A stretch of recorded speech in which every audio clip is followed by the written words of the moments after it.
Hi, we're back in action again. Yay. We're playing Newcastle Monday night, and they've just started hitting a little bit of good form, actually. They've seen some real good results, real good performances. A free draw with Liverpool showed that they've got both the desire and ability to get and grind out a result. Desire is a massive word, I think, for Newcastle. The way they play is full of grit, determination. Eddie Howe's woven a side that now has technical elements and the grit to go toe to toe with the big guns. Obviously, he lines up in that 4-3-3. He does like the back four. He loves a number six, two eights, and then like a what's now becoming a kind of traditional forward three. And he goes with that formation because of the solidity, the balance. They use the lone six in Bruno Gamache, who also seems to get forward and get on stuff as well, which is a real nice trait that he's got. In him, they have a player that's extremely confident in possession, but also someone that's really astute in marshalling the defensive effort across the entire sort of midfield as well, should they lose possession. Having a single pivot as well means that he's the one that's going to connect defence to midfield and therefore into attack as well. And because he is genuinely good, he makes that system efficient and he makes it work. When he's not playing, they fall off. Alongside him, the other midfielders, they go with a little bit less, in my opinion at least anyway, they go with less quality, but certainly tenacity.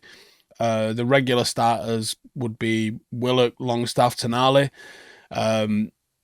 They're in there for their energy and again grit, determination. That's what they're going to bring to that. The real key mechanism with what the eights provide is box to box support. It's running, it's relentlessness, and again it's grit, and it works for them. You know, they position themselves in real uncomfortable areas for the opposition to exploit space. They block off those passing lines and lanes, and they get in your face and they pressure. You know, and they're tasked with getting the ball into good positions where their more creative players can latch onto stuff and make things happen. And Newcastle's free forwards, probably the most difficult part to solve when you look at this Newcastle team. Again, fighting spirit.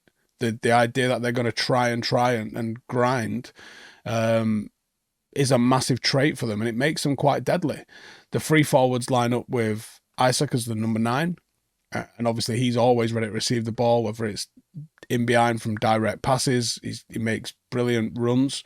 He is unpredictable, and I think he's a real prospect. I think he's a real all-round kind of striker.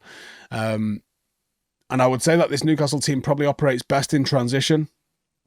The pace that they've got with Gordon and Murphy, alongside Isaac as well, because he's not slow, is usually enough to sort of unravel opponents. Considering how United like to step up and play on the halfway line, I see this being a big problem for us. The fatal touch in transition is exactly where some of the big clubs have struggled against Newcastle, especially at St James's Park. Now, this game's at Old Trafford, but it's not exactly a fortress for us at the moment, is it? So it won't be easy, even at home. It will not be easy for us in the slightest. It's going to be a tough game. Star man for them, I think it's Isaac. He's on 11 and 4 assists in 16 games, which is pretty scary considering that he's actually had a few injury troubles and was kind of slow to start the season, but he's absolutely found his feet now. In terms of the United 11, oh boy. Missing Ugarte is a problem for this one because Ugarte is exactly what you need in midfield in this game.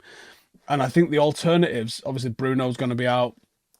I don't know if Rashford's still going to be out. I mean, it could be a touch for him to bring Rashford back into this team with a point to prove.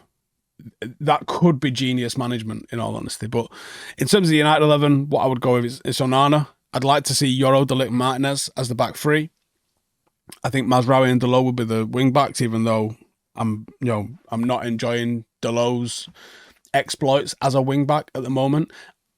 I think you could even make a case to move Martinez to a left wing back role, just for this game in particular, and bring in either Maguire or Evans into defence. I think that might be an option that you could do, and I think obviously once you get more forwards and more options, you can start moving Ahmad over to the right wing back spot as well, and have quite an offensive set up from United. I think at the moment you're not going to do that, and you're going to go with 5 defenders, and you're going to try and limit what you're conceding because we haven't got the goals in the team.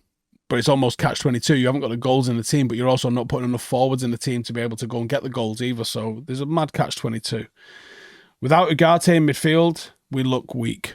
And it's going to be Mainu and Casemiro, and they are going to get run over with the energy and pace of Newcastle's midfield. It's a massive worry for me. So I think you have to try and go on the front foot offensive with your forward line. And I think you're going to see Marcus Rashford back in the squad. Whether or not he makes the 11, I wrote Garnacho down, but I'm going to just say Rashford because I think I want him to do well at United, right? I don't want any player to do badly at United, but I want him to do well. And even if he just does well and he still gets sold anyway, I'd like to see that. So forward line of Rashford, Ahmad and Højlund. That's going to try and put them on the back foot just a little bit because we've got to figure out something, haven't we? And I don't think Garnacho deserves to start. I don't think Rashford deserves to start. None of them deserve the start. But I'm just thinking maybe he's held him back. He's given him a rest. I'm projecting and I'm hoping. Yeah, there's no evidence behind any of this. I'm just hoping and projecting that that's how it's going to be. Match winner for United? Will it be Ahmad? Because there's no other match winner in this squad. You know, Bruno can be a match winner. Ugarte could have been a match winner. Like, you know, you might see a decent performance out of De Ligt. You might see one out of Euro. You might see one out of Mazraoui. They're not going to win the match for you. It's Ahmad. It's top and bottom of it, isn't it? Rather than listen up, if you fancy a new football replica shirt as you step into the new year, then this is your chance. You can bag an £80 shirt voucher to redeem for a shirt of your choice. It's as easy as that. And here's the deal. All you got to do is stick a £5 bet on any Premier League game between the 20th of December and the 7th of January using any of the links in the description. And that's it. You're in the draw. Don't miss out. Get your bets in now. The giveaway is open to new and existing Hollywoodbet customers, so just click the link in the description. If you're new to Hollywoodbets, create an account and you can claim one of the fantastic new customer offers, which I'll link below. Remember, you've got to be over 18. You've got to be in the UK to participate. Terms and conditions do apply. Please gamble responsibly. Right then, so how do we beat them? Well, first and foremost, you've got to defend well in transition. This is an absolute must for us. They are absolutely deadly in transition. Our defending has to be calculated. It has to be strong.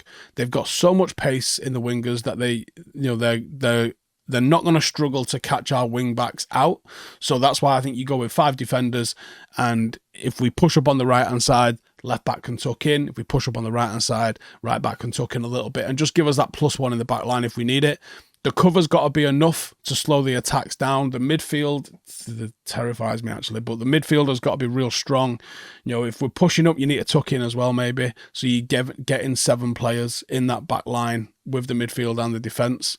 If you can do that, they might get impatient. They might try forcing things, and that's when you might get a little bit of hope with them. Otherwise, it's just going to be grim, man.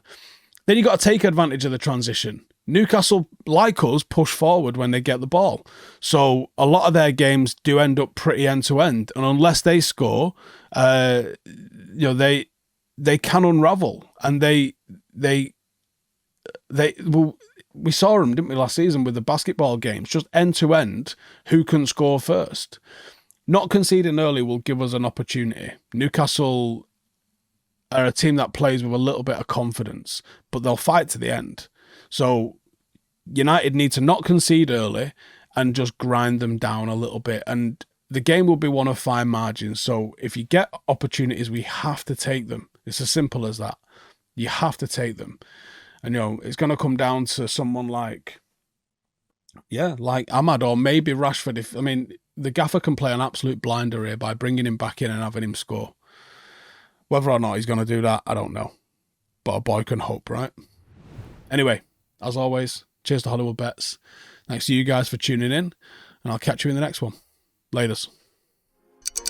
Hey, thank you for watching the video. If you are new around these parts, then don't forget to subscribe. My channel is proudly supported by my community on Patreon. If you'd like to get a little bit of extra content, a Discord group, meetups, five-a-side games, weekly podcasts, behind the scenes, and even an occasional bit of transfer news as and when I get it, then for the price of a pint, you can show your appreciation for the content that we make and get some goodies for doing so as well. Check the link in the description or click the button right here. You'll also find all of my socials here too if you want to follow me on any of those platforms. Nice one.